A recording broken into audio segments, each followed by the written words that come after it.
ఇక తెలంగాణలో త్వరలో మున్సిపల్ ఎన్నికల నగారా మోగుతున్న నేపథ్యంలో బీఆర్ఎస్ అధినేత కేసీఆర్ ఆదేశాల మేరకు పార్టీ వర్కింగ్ ప్రెసిడెంట్ కేటీఆర్ ఎన్నికల వ్యూహాలకు పదును పెడుతున్నారు. పురపూరులో గులాబీ జెండా ఎగురవేయడమే లక్ష్యంగా జిల్లాల వారీగా సన్నాహక సమావేశాలు నిర్వహిస్తూ మున్సిపల్ ఎన్నికలకు ఇన్ఛార్జ్లను నియమించారు. ప్రతి మున్సిపాలిటీకి ఒక సీనియర్ నాయకుడిని ఎన్నికల ఇన్ఛార్జ్గా బాధ్యతలు అప్పగించారు. క్షేత్రస్థాయిలో పార్టీ శ్రేణులను ఏకం చేయడం, స్థానిక పరిస్థితులకు అనుగుణంగా ఎన్నికల వ్యూహాలను రూపొందించడం ఈ సమన్వయ ప్రధాన బాధ్యతగా ఉంటుంది. ప్రారంభం నుంచి ముగిసే వరకు నిరంతరం ఆయా మున్సిపాలిటీలో అందుబాటులో ఉంటారు.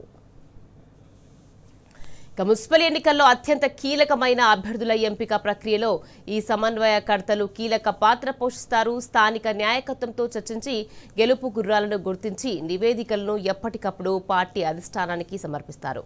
అంతేకాకుండా పార్టీ రూపొందించిన ప్రచార కార్యక్రమాలను ప్రజల్లో సమర్థవంతంగా తీసుకెళ్లడం, బూత్ లెవెల్ ఏజెంట్లను సమన్వయం చేయడం వంటి అంశాలను వీరు పర్యవేక్షిస్తారు. అలాగే ఎన్నికల సరళి గ్రౌండ్ రిపోర్ట్లను ఎప్పటికప్పుడు తెలంగాణ భవన్లోని పార్టీ కేంద్ర కార్యాలయానికి కేటీఆర్కు నివేదించేలా ప్రత్యేక వ్యవస్థను ఏర్పాటు చేశారు. ప్రజల మద్దతుతో మున్సిపల్ ఎన్నికల్లో బీఆర్ఎస్ గెలిపే లక్ష్యంగా పార్టీ శ్రేణులు పనిచేయాలని ఈ సందర్భంగా కేటీఆర్ పిలుపునిచ్చారు. పంచాయతీ ఎన్నికల ఫలితాల స్ఫూర్తితో మున్సిపల్ ఎన్నికలకు సర్వసన్నద్ధం కావాల్సిన సమయం ఆసన్నమైందని కేటీఆర్ పిలుపునిచ్చారు. పార్టీ శ్రేణులంతా శక్తి వంచన లేకుండా గులాబీ జెండాకు పూర్వ వైభవం తెచ్చేందుకు సరిహద్దులో సైనికుల్లా పనిచేయాలని కోరారు.